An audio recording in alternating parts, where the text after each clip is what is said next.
Um, I see your, yeah, okay. I'm sorry? I see I spelled your name wrong. I'm really sorry. I can fix that. Next one. Sorry, I'm used to that. My name is Peter Wechselmann. I'm a co-lead with Susan at the Grand River Hospital, and I'm also a member of the provincial core team to be able to help out to continue to grow TAP. I'm very pleased to be here today to be able to share a bit of my story and to share my enthusiasm for TAP.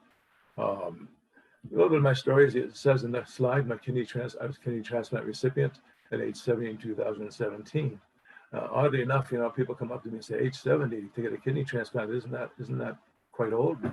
To which I reply basically, well, I'm 74 now, and 70 seems like a pretty good age to me, and I could even do one now again if I had to. So it shows you that age is not a limiting factor necessarily to getting a good transplant. I had a 20-year journey to get to the point where I had a kidney transplant. I was diagnosed in 1997 in August, and coincidentally enough, I received my transplant in August of 2017, exactly 20 years later. I don't know the day exactly, but 20 years to the month is pretty interesting. I want to take you a little bit back before the transplant. 13 months before the transplant, I was on dialysis, peritoneal dialysis, and I found that was quite a bit of an impairment to the normal activities that I was used to doing. My time on dialysis was 8 hours a day, every day. So basically you're giving away 1/3 of your life, if you want to look at it that way, and you have to cram the rest of it into those 8 hours.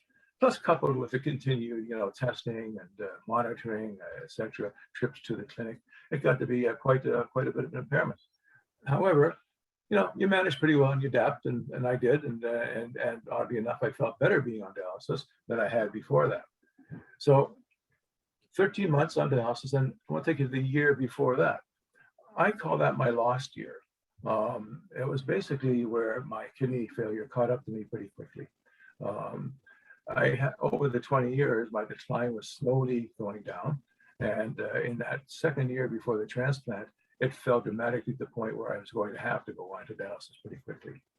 I was suffering the normal effects of kidney failure, you know, the fatigue, the being lethargic, not having attention span, etc. I slept most of the day, all the time. So I call that basically my lost year, because I spent most of it actually sleeping away. So going on to dialysis was actually a wonderful experience for me, even though it's still a serious thing to be on and can develop complications. However, it's better than having to suffer the effects of the failed kidney. Anytime that you are suffering kidney failure, you are unable to think clearly, so you're not making wise decisions for yourself. So that gets you 2 years up to my transplant. The 18 years before that were actually quite interesting, because it didn't really have that much effect on me. Kidney disease is so imperceptible. It doesn't hurt, you don't feel it, and the only way you really know what's going on is if it's being monitored. So as I was being monitored over those 18 years, you know, my life's changed as well to try to fend off the failing kidney. Be it as it may, I only lasted up until 2 years before the transplant. So that's basically my story. I just want to give you the short version of my story.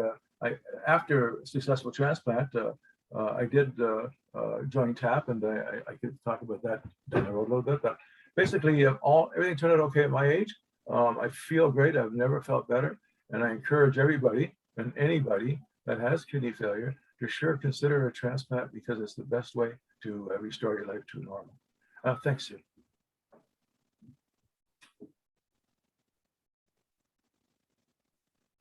Thank you so much, Peter, for that. That was great. I learned something new in your talk. We're going to go next to Lyndon, and she's going to share with us a little bit about her story, as well as what brought her to TAP, and how that experience has been for her. Lyndon, we'll let you take it away. Sure, thanks. Thank you for letting me share my story. It's always nice to have the opportunity. My name is Lyndon Huzinga, and I'm 43 years old. and social worker. I live with my husband near London, Ontario right now. We've moved around a little bit, but right now we're near London, and I'm part of the London sort of TAP team, new member. Besides being a social worker, I love being outside, and you can usually find me in the backyard or reading or cooking some yummy food. But my journey, when I was 21 years old, in my third year of university, I had just come back with a year of studying in West Africa. And I came back in a few months, I was diagnosed with an autoimmune liver disease and also type 1 diabetes. So I went on, sort of lived life, traveled, worked, got married, lived with having liver disease. But slowly my liver sort of weakened and it caught up to me. And when I was 33, I had a blood infection and sort of fell into a coma for 3 months. And then things went sort of downhill. And I was lucky that that July I had a liver transplant, which really saved my life, from a deceased donor. And that was at Toronto General Hospital. Shout out to Toronto General. So my liver did really well, and it's still doing great after all those years. But soon after the liver transplant, I started to become sick with kidney failure, and spent 4.5 years on dialysis. And in early 2019, I had just started talking to my dialysis team about moving my dialysis from 3 to 4 days a week, because things were just not quite going well. And luckily for me, at the end of January of 2019, I got the call that there was a deceased donor with 2 organs for me, both a kidney and a pancreas. So I had a double organ transplant, again at Toronto General Hospital, by the great team there. So I feel really lucky to have had that. As this is Liver Donor Week, I did want to mention that although I had my organs from deceased donors both times, I did speak and seek out possible liver donation. It took me a lot of courage to sort of decide to share my story, but I did. And for the first transplant, a friend of mine came forward and got tested, and the second transplant, an aunt of mine. Both times they were not in Canada. In the first time she was in the US, and the second time my aunt was in Europe. But they managed to get the testing done, but unfortunately were not matches for me. So I proceeded with the deceased sort of journey for a deceased donor. I just wanted to share a little bit that there were so many amazing medical pieces to transplants, like doctors and surgeons and medical miracles. But the parts that stay with me, both as the difficult parts and also the good parts, were the emotional pieces. Muddling through the grief, the trauma, the sort of pain, and also sometimes the joys of illness and transplant journey. There were nights crying at home. There's lonely times when you're in the hospital getting tests done. And there's also great times when you successfully have your transplant. And there's lots of great people that did support me, and nurses and transplant coordinators and nurse coordinators and social workers. But I do think, looking back, if I had had sort of a TAP program to reach out to, that would have been one more piece to just help me with my confidence in getting through some of these things, and also answering some of the questions I might have had. I think that's probably what brought me to the TAP program, both as a social worker and as somebody that had a transplant or multiple transplants. I wanted to give back and also do something to talk about organ transplantation, to promote it, but also be a little bit of that emotional support, that sounding board or that sharer of stories, that listening ear, whatever you call it. Since joining TAP, since I joined CHAP during COVID-19, my experience has been different than some of the other people you'll hear about. I haven't been in clinic yet. I've mostly supported people by email and phone, but I have talked to people in Hamilton, Toronto, Peterborough, London, kind of all across Ontario, which is kind of cool. And because I had a double transplant, I think it's interesting because people had specifically sort of asked to speak to me because of that experience in some cases. some of the things that I've talked to people about are medication, the pain, the recovery time. What is it like to have a transplant? Also, one of the big questions I've had a few times about the pancreas part of getting a kidney pancreas transplant is, does it really work? Do you really not have to check your blood sugars after the transplant? And I say, yep, it's true. If it works, it works well. So that's always kind of fun. One time I was able to speak to someone who was finally going to take the plunge and get on the list for the double transplant. And she ended up being so high on the list that she recently called me and told me that she had had the transplant and that everything had gone well. And she just wanted me to know that. And it felt really nice to sort of hear that from that person. I also recently spoke to someone in their 70s, sort of like Peter was mentioning, who was about to start the journey of looking to get tested for kidney transplant. She didn't know if it was going to work or where it was going to lead or what her journey would be, but she just wanted to talk to someone other than a doctor to hear about what it was like and what could she expect. Supporting people with asking these questions in order to advocate for themselves is a big part, I think, of what I'm trying to do. One person I spoke to had so many questions, I really couldn't answer them. But I was able to share a couple phone numbers, email her the patient handbook that I had received during my time, and encourage her to really contact people that could give her the answers that she wanted about her journey. The thing that I've heard from people myself is that it's so nice to talk to somebody who's been there. And I think that's the crucial piece of our program is, you know, we've been there in some part or form, and we can share that piece.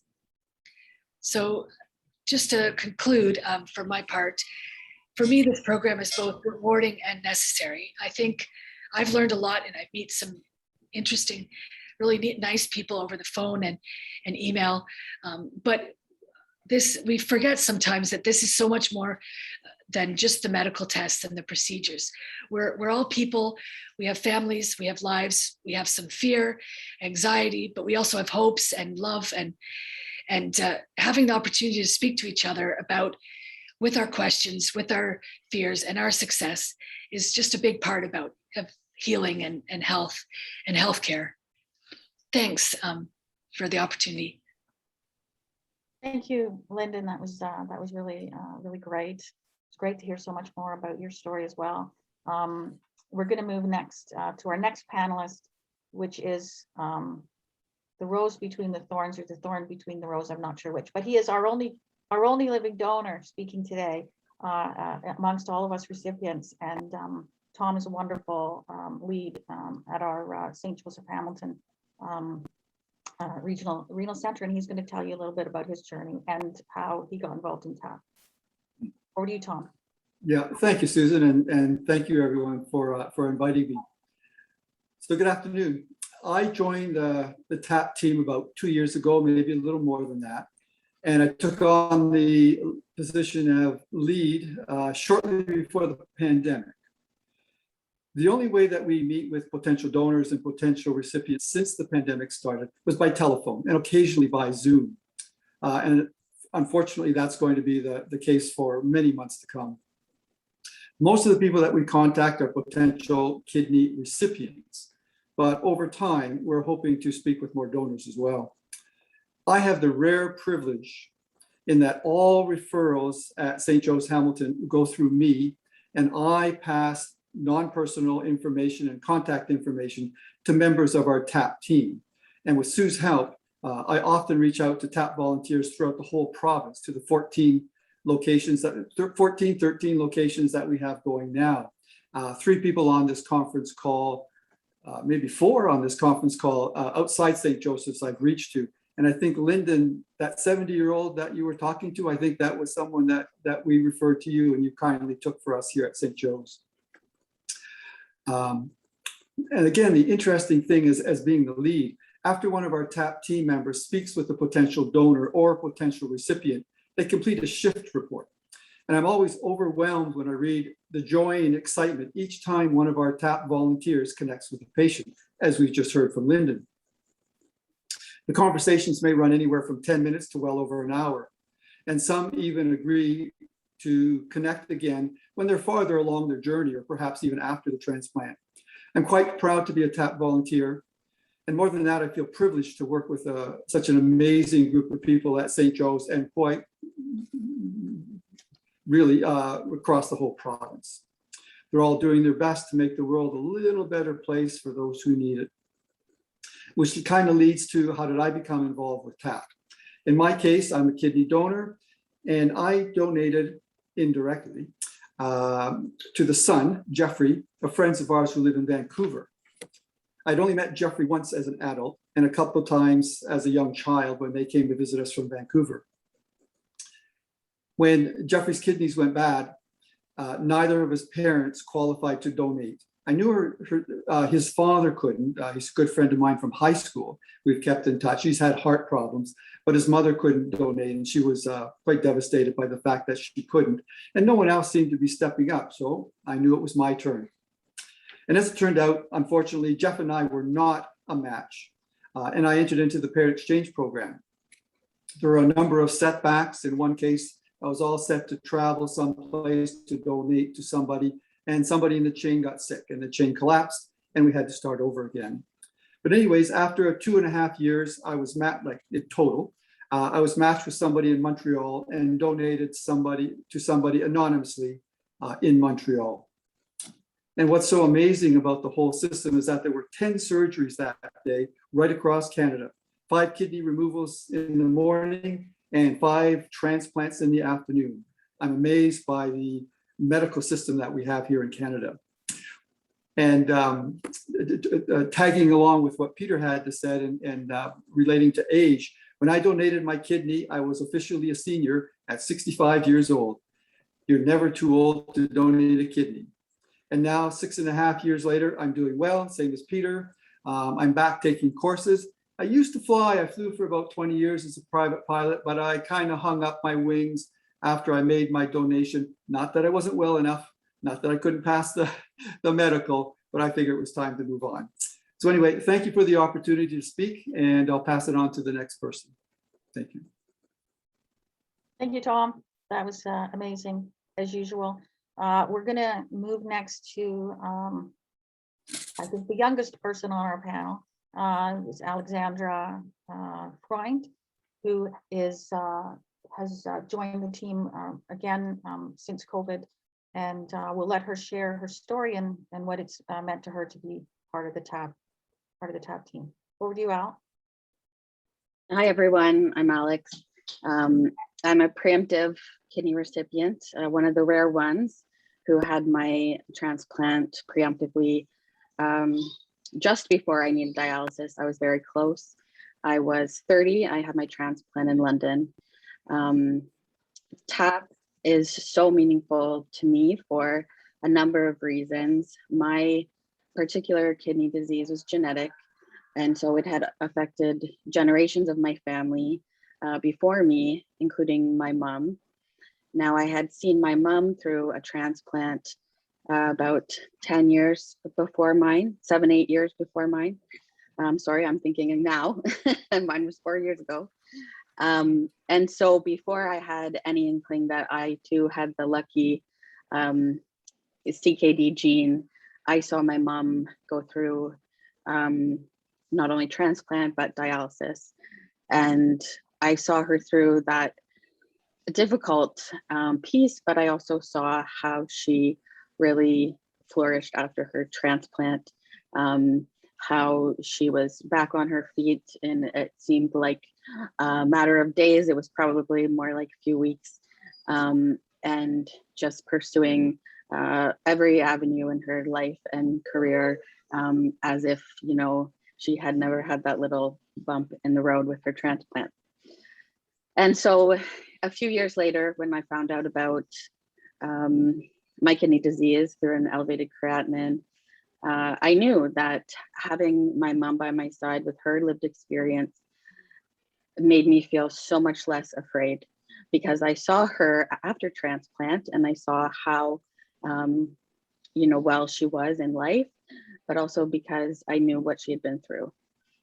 So I had the benefit of, in a personal way, of having that lived experience guide me through my journey. And it was because of that that I was able to ask the right questions, that I was able to advocate for myself, to eventually have the best possible outcome, not only a living donor who was my husband's aunt, and she was 55, so you are never too old.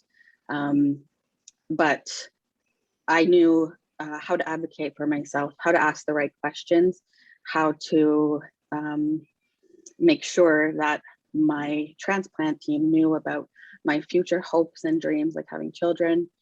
And like I said, I had the best outcome of a preemptive transplant, probably about a month before I would have been on dialysis from a living donor.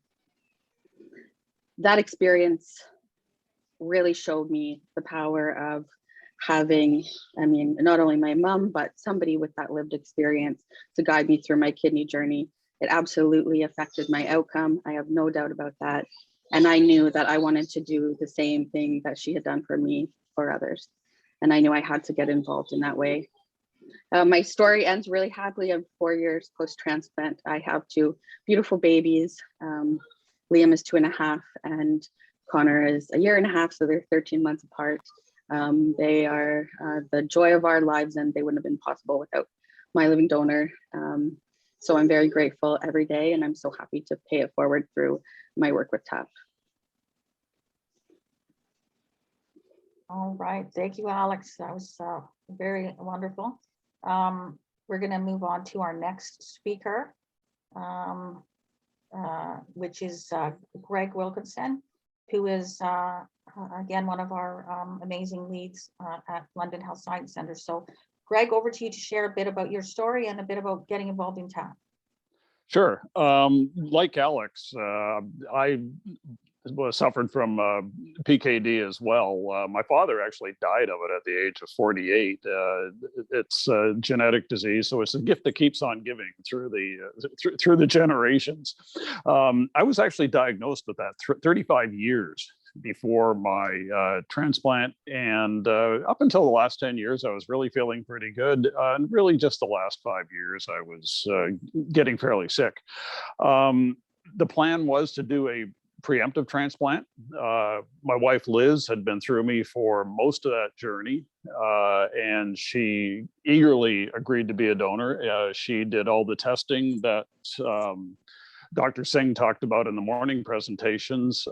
She's remarkably healthy. She sailed through all the testing and was found to be a match for me, which was kind of cool. That at the time then, after 30 years of marriage at the time, we had clinical evidence that we were compatible, and everything was on track for me to get the preemptive transplant until they found at the very last moment that I also had very bad cysts on my liver as well, which is fairly common with that disease.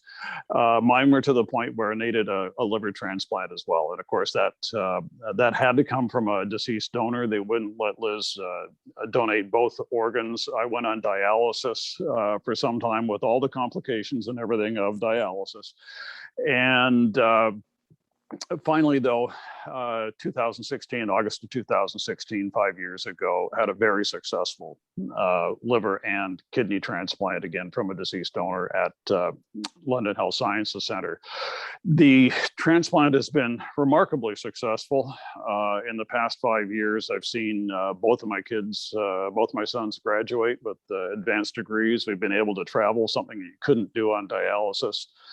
I've competed at the World Transplant Games and the Canadian Transplant Games, which are a wonderful opportunity to meet, hundreds and hundreds of other transplant recipients and donors from around the world. And to Tom's point, Transport Canada gave me back my aeromedical 7 weeks after the transplant, which was absolutely amazing. So why did I get involved with TAP? Well, through my journey, a couple of things became apparent, and I discovered this in talking to nephrologists along the way. First of all, the nephrologists say that they are remiss in emphasizing the point that dialysis patients don't get better. Okay, you just flat don't get better on dialysis. It keeps you alive, but that's about it.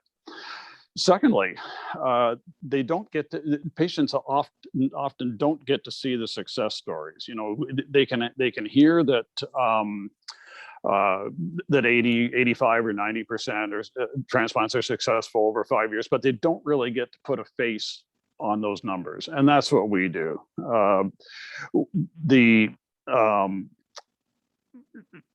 The doctors, the doctors and the medical people they're obligated to tell their patients all the risks and complications that are possible with a transplant. You know, there's the rejection, there's the side effects from the drugs, all that sort of thing. And that makes people, especially people on dialysis, very apprehensive. They just don't get to see the success stories or talk to people that have shared the same journey that they've done. So when I saw that the TAP program was available 2.5 years ago, I thought this was a wonderful thing. I volunteered and went through the vetting process. My experience of TAP has been tremendously rewarding. Just one experience was one female patient was apprehensive about getting worked up for a transplant because her biggest concern was the side effects from the drug. She'd heard all these horror stories about the drugs. On one of my conversations, then I brought in my weekly pill dispenser and showed her the size of it. And again, we don't dispense medical advice. I said, this is my experience. It's not everyone's experience, but here's my drugs for the week. And of course, she was absolutely flabbergasted. It's a fraction of the drugs that she was taking on dialysis, and that was the same with me. My condition on dialysis would change every week. So the rewarding experience that came out of that was a couple of weeks later. The head of nephrology tracked me down in the hall and said, "By the way, someone that you talked to," he didn't mention any names, someone that you talked to has made the decision to do a workup for dialysis. So that's what we do. That's what it's all about. It's a tremendously rewarding experience, and I'm so glad we're doing it. Back to you. Thanks, Greg. You said that someone that person decided to do a workup for dialysis, and you meant transplant. Well, of course I meant transplant. Yeah. Clarify. Yeah, you don't have to do a workup for dialysis. But thank you, Greg. That was an amazing story. I would like to have you go to our last speaker, who is Charles Cook. Assuming that he can hear us, he was in transit. Charles, are you there? Yes, I am. I can hear you. Can you hear me? We can hear you very well. So Charles Okay. will be our last speaker. Charles is again one of our star ambassadors at Grand River Hospital TAP program, and we were so very fortunate to have him involved. TAP, and you've been there with us since the very beginning. And if you'd like to tell a little bit about your story, which is always so inspiring, and a little bit about what brought you to TAP and what keeps you involved. Thanks, Charles. Sure. As I was listening to everyone's story, I just kind of realized that that's what this is all about, is becoming a better storyteller and having good stories to tell. You know, that's all Living Donation Week is about. That's all we do with TAP. And I am a 52-year-old proud father of 2 fantastic young adults. I was born and raised way down south in the great state of Georgia. I moved to Canada in the summer of 2006. Over the last 15 years that I've been able to call Canada home, I've become a 2-time transplant recipient. I received my heart in 2016, and I received my kidney a year and a half later in the latter part of 2017. Now, the heart, a lot of crazy stories, don't have enough time to go into that. But the funny thing is that my kidney journey began as a byproduct of my heart journey.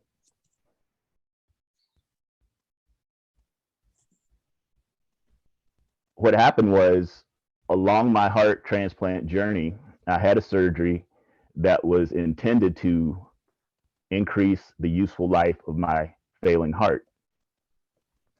There were a lot of complications that came up in that surgery, one of which caused me to lose my kidney function. So for that surgery, I went to sleep worried about my heart, and I woke up attached to a dialysis machine. I don't know if that's classified as a crash start because I was unconscious. I didn't even know what was going on. But I was on dialysis from the day of that surgery all the way until I received my transplant over 2.5 years later. And before the surgery, I didn't even know that my kidneys were at risk. I thought that would have been a pretty important piece of information for me to have beforehand. So after the surgery, I began talking to other patients, and I found out that none of us had really lived the experience that they put in the brochures. Everyone had had something go wrong. And I found that to be sort of comforting because I knew that I wasn't the only one that was going through the struggle. Now, once I had my kidney transplant, which if there's such a thing as a pleasant transplant experience, that's what it was compared to all the stuff I went through with the heart. As I was healing up, I received an email about a new program that was getting started at Grand River Hospital, which is the local hospital here in Kitchener. And they were looking for volunteers who had undergone a successful kidney transplant experience, either as a donor or a recipient. I definitely qualified as a recipient. So I put in my application and was accepted to the program. Like Sue said, I've been there since the beginning because I had learned the power of sharing my story and listening to other people's stories. And TAP gave me the opportunity to take all of the craziness that I've been through in my entire medical history, bring it together, and then put it to good use to help other patients. And again, with Living Donor Week, if you have the opportunity to help someone else, do it because you can. Instead of asking why, ask why not. So bringing everything together for me for TAP is this one story. It kind of goes full circle. I was able to, when we were able to go in center, I volunteered at the home hemo training department at Grand River Hospital because I split my dialysis before my transplant 15 months in center, then 15 months home hemo. I met a young man who had just been diagnosed with kidney disease, and he wanted to do the home hemo route as he was waiting for a living donor. And I got to meet him. I got to meet his mom, his dad, even his girlfriend came in at times.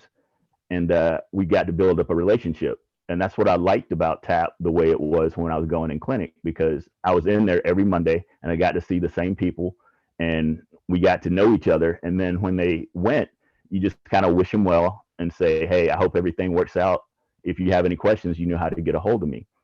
And I remember vividly talking to his mom, and she was asking me how I set up my dialysis room, and I had pictures on my phone to show her, even down to how I stored my daily, I guess, chemicals or whatever that I needed to do dialysis. And like I said, usually you send the patients off and you just hope that everything worked out. Well, in this case, several months ago, I was actually a patient myself at Grand River Hospital for a gallbladder surgery. I had my gallbladder removed. And as I was in my room recovering, the patient across the room needed in-room dialysis. And so the dialysis tech came in to set up the machine. I was sitting on the side of my bed and I saw his tattoo and it looked like a green organ donation ribbon. And I asked him about it. And he said, hey, I think I know you. And I'm pretty good with faces, but nowadays we all wear masks, so we don't know who's behind there. And he pulled out his mask enough to reveal his face, and it happened to be the patient that I was talking about. Hadn't seen him in years, didn't know what happened to him, but thought about him all the time. And he told me that several months before that, he had actually received his living donor kidney transplant. And instead of the parent that was getting worked up when I knew him, it was the other parent because they became a better match.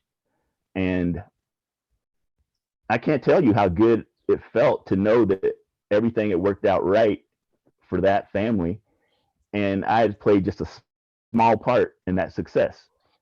And that's what it's all about. That's why I will do TAP until they tell me to go away, you know, because I'm telling stories, not just for entertainment, but for the good of another patient. And that's what it is. If you can help someone, don't ask why, ask why not.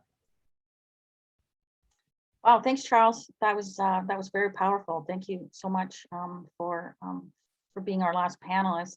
I think we have some time for some questions, and I have a couple of questions that I could ask the panelists as well that I think might add more to our conversation. But I certainly want to know whether any of our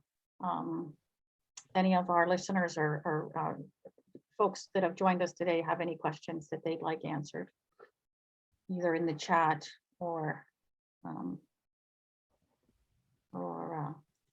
unmute yourself.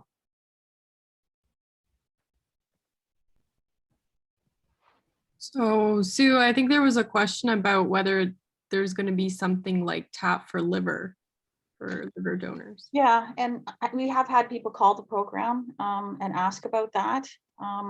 You know, given that TAP started out as a research initiative for kidney transplant, that was not part of our mandate. And even though we are a very lean organization, we are very lean. There is some cost associated with promotion and all that kind of stuff. But even so, you know, given our infrastructure, there may be some possibilities of you know, of looking at how we might support something like that. We have often been asked about supporting, also providing a dialysis support group as well. And you know, and Charles in large part is part of the reason for that. And you know, and others who visit those dialysis centers, because we don't just talk to people who are eligible for transplant, we talk with everyone. And we've had lots of reports back about how meaningful that is for even non-transplant people who aren't on the list to have a chance to talk to someone and connect with them over their transplant experience and their dialysis experience, which the majority of our recipients have had an experience on dialysis. So I'd be happy to have a conversation and see how we could support something like that in the future. So I think I put my email address in the chat if you'd like to reach out. I think that was a question from Jefferson. And if I can just add, the Center for Living Organ Donation also has a number of volunteers who are very active with liver patients. Many of them do public appeals. And so we've got a very, very active group that is helping each other, that is serving, you know, as peer mentors in a very complementary way to this group. It is a very active community, and I say the more the merrier. We need more people out there, you know, sharing their experiences and connecting with others who really need a little bit of information, a little bit of support, a little bit of inspiration. And, you know, this program brings all three. Thank you, Paula. Are there any other questions? Or I'm happy to pose another question to our panel. I also want to just to welcome Adele and Glenn, and who are also transplant ambassadors who have joined us. Thanks for joining. I think Jeff is maybe on the phone. Jeff Elders from Grand River. Did you guys want to add anything at all to the conversation? I'm not sure there's too much I can add. It's a very interesting conversation, and for me, I'm really excited to get involved with TAP. I'm probably the newbie in the group, and I'm amazed at what these veterans in the group are able to do, and what they've done for transplant recipients and donors. Much the same. I'm really honored to be here and part of TAP. I got involved in it just because it was something that there was a deficit of when I was going through it, and I luckily came across it right after. And I had so many people in my life that had transplants and reached out to us as really uninformal. They were involved in TAP, but they were our TAP. And we had friends and family that had gone through it and really were there for us. And for I met some wonderful people in hospital that weren't part of TAP officially until later, and they were so crucial. And so I knew that this was something I wanted to do after transplant, unequivocally. So I'm really happy to be here. And yeah, and I'm in such inspirational company all the time. It never fails. I learn something new about all of the TAP people, and even through our patients, you learn about yourself. So just really happy to be here. And like a lot of us just want to pay it forward and give back to something that you could probably never quite give back, but you're going to try. So thank you guys. Thanks, Adele. I don't know, Jeff, did you want to weigh in at all? Or I know you're kind of multitasking, but. he may not be with us anymore. Well, if there are no other questions, I might, if it's okay, Paula, I have a question I don't mind, asking. The panelists could, I think, have some really interesting answers about. And certainly Len and Adele, and Jeff, if you're with us, I'd love to have your answer as well. So my question is, and some of you talked a little bit, I think Greg and Charles talked a little bit about this in their kind of summary. But I think it's really interesting to hear about a conversation or an interaction that really left you feeling, like just profoundly impacted by the power of this. And we've all had several of those conversations. I can share. I have some amazing stories as well, but I can share one conversation that I had.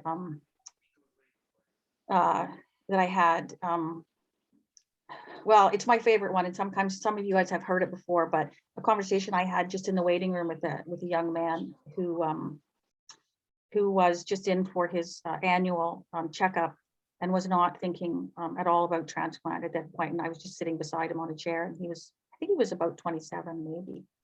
And he was very quiet, but I did talk with him about my experience and some of the experiences that I have been close to, and just shared with him, have you thought about transplant? Do you know about preemptive transplant?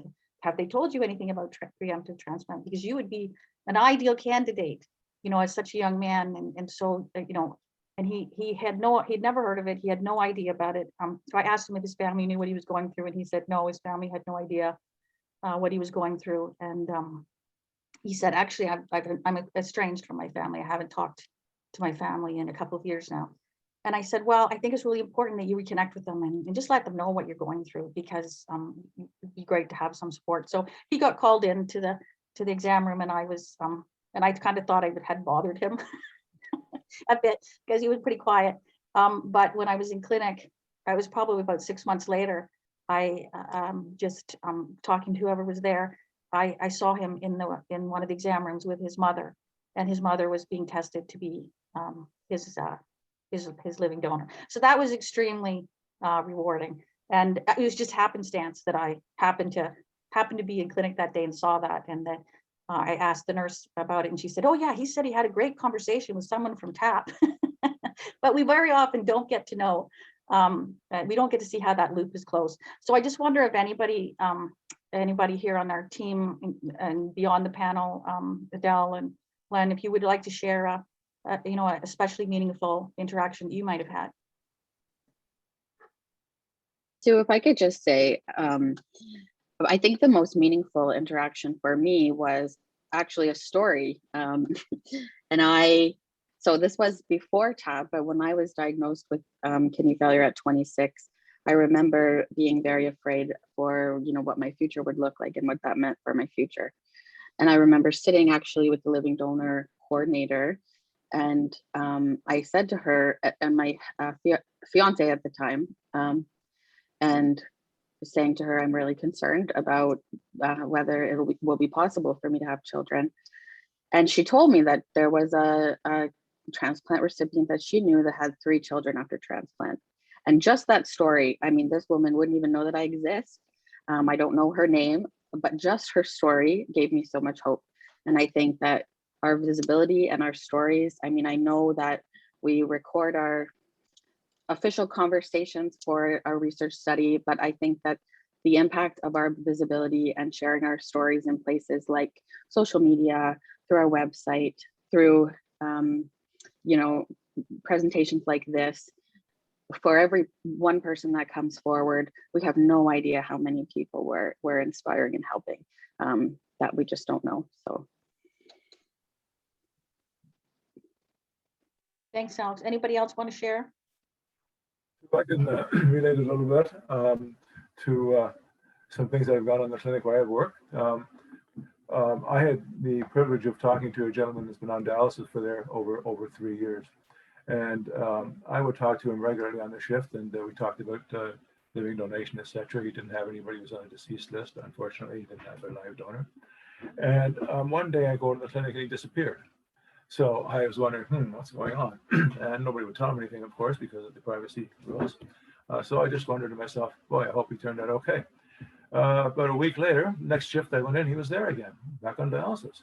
So I went over and talked to him. And unfortunately, he had one of these dry run situations. I don't know if anybody knows how that is, but they often tell you when you get a call to come in for a transplant, it may not work out. In other words, it may be somebody in front of you who comes in first, so to speak. They often get 2 people or 3 people on standby. So there's various reasons for having a dry run.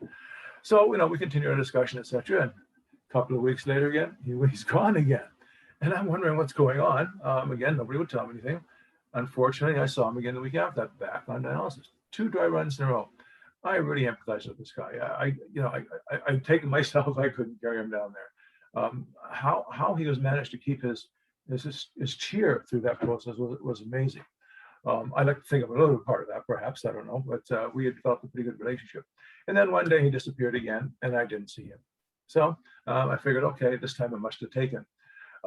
Guelph is a fairly small community, and my wife and I were out for a walk one day, and we go around a corner to the little townhouse complex, and there he is walking down the street. He lives about 3 blocks from me. And I went up and introduced myself, and we chatted, and he mentioned how well he appreciated the time we spent together, etc. And that it helped him understand the journey it was. For me, that's fantastic. Running into somebody on the street that you've had a chat with for an extended period of time who's had several disappointments. So that for me was very powerful. Thanks, Peter. Tom, does anything stand out for you?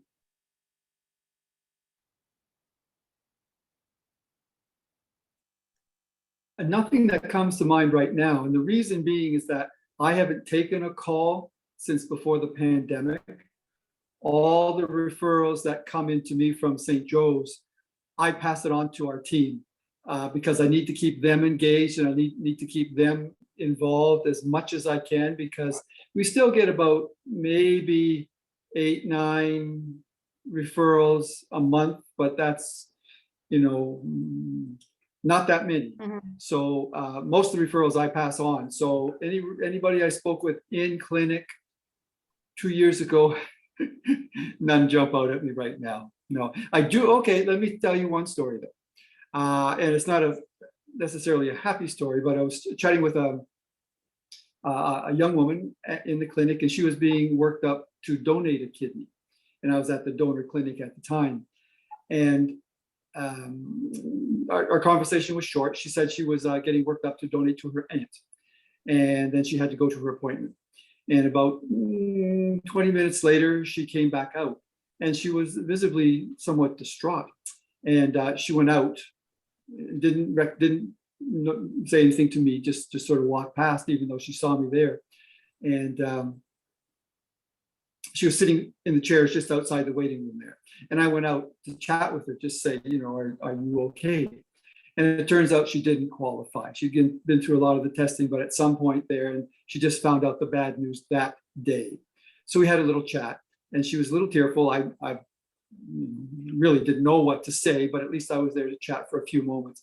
But I thought to myself and said,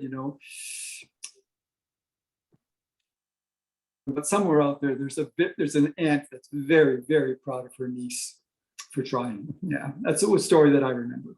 Yeah, no, that's amazing, Tom. And I think you have, unlike the others, you have this great opportunity, or you had when you were in clinic, to be part of those one-day donor clinics where you would have a chance to, to meet with donors kind of on in a group, which was wonderful. Yeah, the donor clinics are pretty rapid though. You don't get a lot of time. You do get to see a lot of people, but not for a long time because their schedules are pretty tight. Yeah. But they're interesting because it certainly speeds up the process for potential donors, for sure. Yeah, and again, you're there in your vest, so they see somebody who survived it. So that gives them some hope. And an old guy, that's what I always say, an old guy. There you go. Adele, did right, Greg? Right, Peter? Not a contest, as they say. Adele, did you have anything you wanted to share?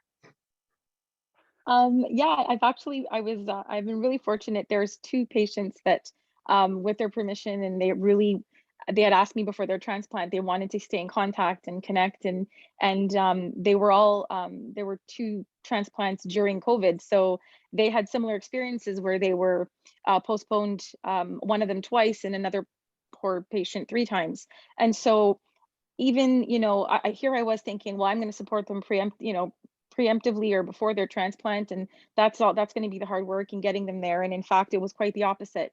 And it wasn't really even about them being ready for transplant, because they were. It was more, you know, keeping up the hope and looking at the horizon and where they were going, and just kind of checking in and, you know, how are you today? You're going to get there, and just, you know, just trying to be positive with them. And they were incredibly strong.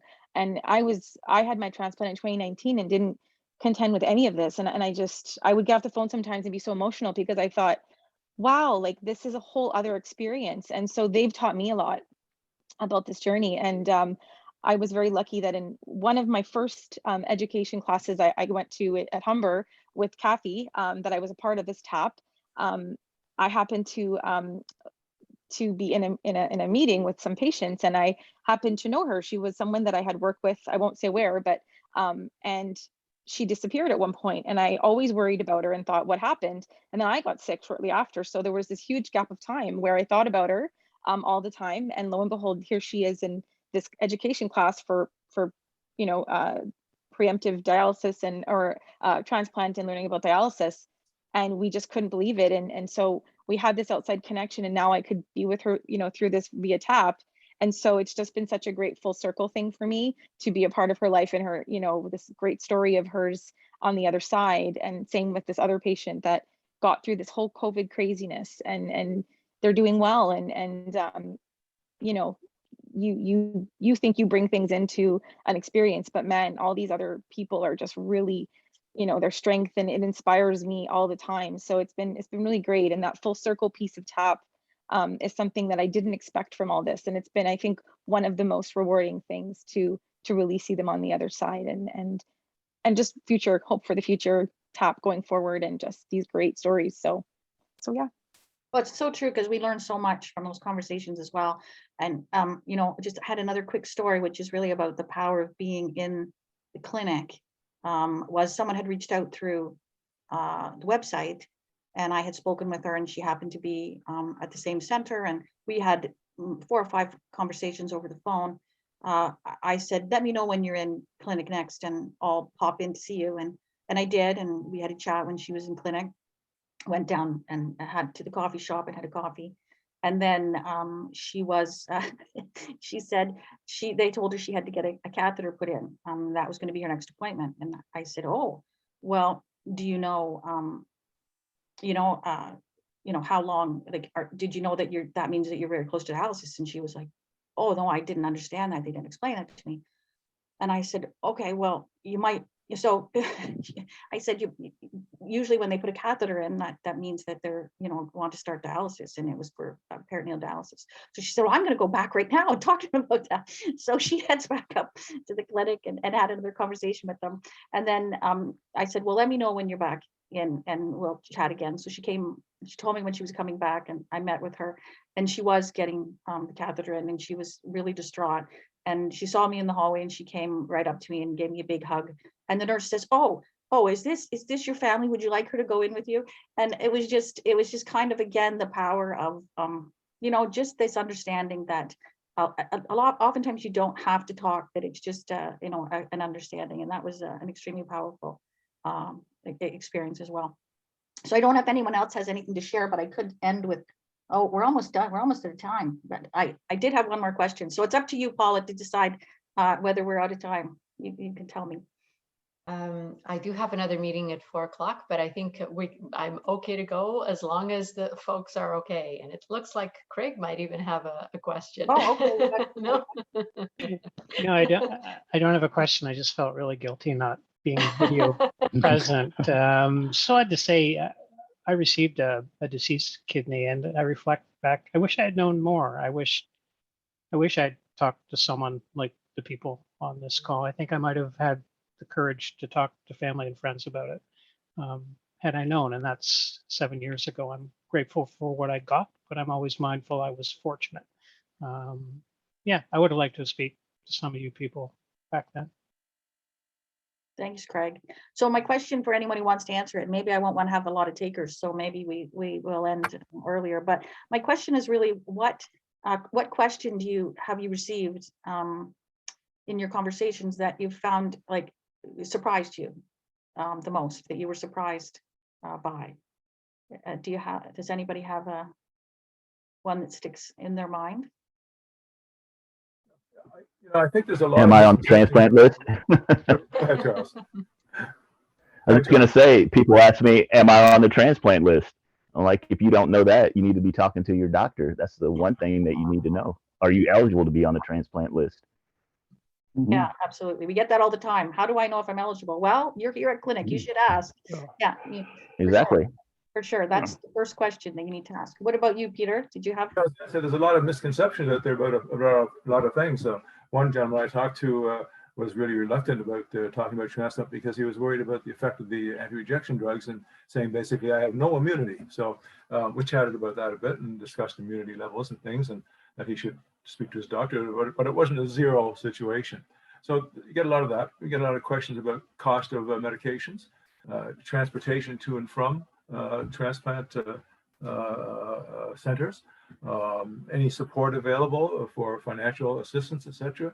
So we get a myriad of questions, but the ones those are fairly sort of standard, if I can put it this way. But the ones I like to handle best are the ones where there's a total misconception. So I want to keep an eye out for those sort of things. Yeah. Mm-hmm. Yeah, I had the same question, that somebody said they would never be able to go outside and be anywhere near the sun if they had a transplant. But these are, the funny things that people mention, and maybe that they're afraid to ask about, but they will mention to us, as well. What about you, Greg? Does anything stand out? Oops. Not in terms of questions. The medications is a big one. They think that the side effects are, again, because they've been warned about all these things, all the potential side effects. They think that the side effects are much worse than they are. Again, we can't give medical advice. All we can do is give our own experiences. And most of the time, our experiences are not that bad. The meds. Mm-hmm. Mm-hmm. And I know myself, I've talked to people, and I remember one experience, a woman who was 65 years old, and I asked her whether she considered transplant, and she said, "Oh, I'm way too old." And I said, "Well, I'm not." I said, "We have a number of ambassadors in the program who are older than you and have had wonderful and successful experiences, and even donors who have donated kidneys." So she was pretty surprised to hear that, because she just assumed that at her age she was not, she would not be eligible, and didn't know about extended criteria and all of those kinds of things. So again, it really is interesting what people get. And if I can piggyback on that a little bit, when I was considering being a donor for my friend's son in Vancouver, I went into my family doctor, and I said I was thinking about it. I wasn't specific because I didn't want to be specific at that time, and wanted to get some initial information about kidney donation. And he actually, because of my age, he hummed and he hawed, and he hummed and he hawed, and he hummed and he hawed. And I left the office after about a 10-minute meeting, humming and hawing to myself. So I think the bottom line was he kind of thought that I may have been a little too old, or this was just a lark that I was on, or something like that. And it was about a month after, and so I didn't put it out of my mind, of course, but at the same time, I kind of thought, well, I respect this gentleman, and maybe I am a little too old, and I didn't have any other information. But anyway, it was about a month later, I was at a dinner with 3 other couples. And we were chatting, and one of the couples, a neighbor just up the road, is a medical doctor. And we were chatting about this and about that. And I talked about the potential of being a kidney donor. And I said, yeah, but I'm too old. And she stopped in the middle of her food or the middle of her drink, and she looked at me and said, no, you're not. As long as you're healthy, you can be a donor. And that set the wheels in motion that very moment for me. Yeah, just someone to say, yeah, you're not too old. And I wasn't 65 then, I was 64. So yeah, that was an interesting story that that changed my path somewhat. Yeah, that's amazing, Tom. Adele. One of the questions I get asked a lot, not just from like potential recipients or people asking through TAP in general, but a lot of them actually that I'm referred to is they'll ask, what do you do with the old kidneys and where does it go? And so it's a really good question, because even when I got worked up, I didn't know it was going in the front. I just figured they would throw it in the back or take out the other ones. And I didn't know, even as a patient, till I was in the education class. I think that's one of my top asked questions, even by like people that meet me and find out about transplant, or when I was at work. Yeah, that was the most interesting question, and that I get asked a lot was, where does it go? So yeah, they always think you take out. Where does it go, Adele? Well, mine is in the front right. I always thought it would be right. And I thought, well, they're going to take out my kidneys, and they left them as is. They said it wouldn't do anything because mine were affected by diabetes. They would just they weren't working much anyway. And they would kind of, if they were working, add to the percentage, however slight, or they'll just hang out there or eventually wither, like nothing happens to them. And so I technically have 3. My husband says I'm very greedy, so I have 3. But yeah, mine's in the front right. So yeah, I didn't know that. So I get asked that a lot. I just thought that was noteworthy, but yeah, it's always interesting. Yeah. Adele, I agree. I get that question a lot too, and mine is in the front left. So, and mine stayed too. And I remember asking my nephrologist about that, and he said, "Oh, they'll just turn into scar tissue, or they'll shrivel up to nothing." So, but a lot of people do have asked that. I agree. And I had one interesting question. Honestly, I had a very long conversation with this woman, and she was a wonderful lady. And she then asked me, she'd asked me, she said she was a single lady, and she had quite a active dating life.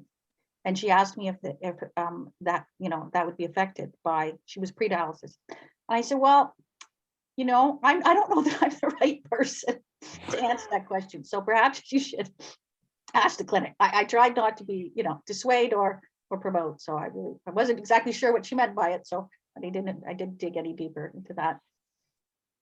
Charles, did you have anything else that you wanted to, any other stories? I know you probably have a lot. Of course. Just combining what Alex said and what Peter said earlier brought to mind a story about seeing somebody on the street after you talked to them, and then also with what Alex said about not knowing, if you had any effect. And you're familiar with the MCKC clinic at Grand River, and how welcoming they are sometimes for us to be over there. Well, one day I showed up, and there was a couple in the room, and I walked in, and obviously they didn't know who I was. I'm Charles from TAP, and they just gotten the news that the husband had kidney disease, and eventually he might have to go on dialysis. And he just lost it. I mean, just kind of broke down crying. She was crying. I was in there, just kind of sharing my experience, saying, "Hey man, you can get through it. I know this is a shock right now, but I'm living proof that you can do it." And the doctor that was supposed to come in and see him, I kind of said, "Hey, we need to finish up this conversation first." I don't know if she liked that or not, but I did. And just kind of, I think, when left all the TAP information and that kind of stuff, and never knew what happened to him. But up until last year, I had gone out every organ donation week to our local Service Ontario office, and they let me set up a little table and hand out donation ribbons, just saying thank you to people for being organ donors. And and it's also obviously the place where you go to get your license renewed and your health card. And I was sitting there, doing my thing, and I look up, and the lady said, "I know you." And she asked me if I was the guy that volunteered at Grand River, and I said yes. And it was the wife of the husband who had broken down, and I thought maybe they'd never want to see me again, but she said it really helped. And you just never know. You just never know. So keep telling the story, and being there for them. So. And that story reminds me of when I was in clinic, and I went in to talk to a man who had recently come over from India, and I talked to him a little bit. I said, "Have you considered transplant?" And he said, "Oh no." He says, I'm ready to die. And I said, well, oh no, I don't think that's the conversation we want to have. I think, and he was pre-dialysis and everything. And I said, there is dialysis and also let's talk a bit about transplant. Well, I don't know anyone in the country and all of those kinds of things. And he didn't read English. He only read Punjabi. So I was able to get some materials for him in Punjabi, and he had relatives in India who might consider donating. So we were able to get him the information from St. Mike's about having a donor from another country and all of that kind of stuff. And I think, again, it kind of speaks to the power of being in the clinic to, this is a person who obviously never would have reached out, never. But, Right. Because I had the opportunity to speak with him there and tell him that there wasn't time to give up, that there were still lots of options for him. That was a powerful conversation. Anyway, I know we're running into the end of the time. Do we have any last stories? Any last sharing? Just one thing, and that's that there's another constituency that we help, and we might not even know it, and that's the clinic staff, particularly the dialysis staff, because they see their people at their worst. They never see the success stories. They hear of patients that have died.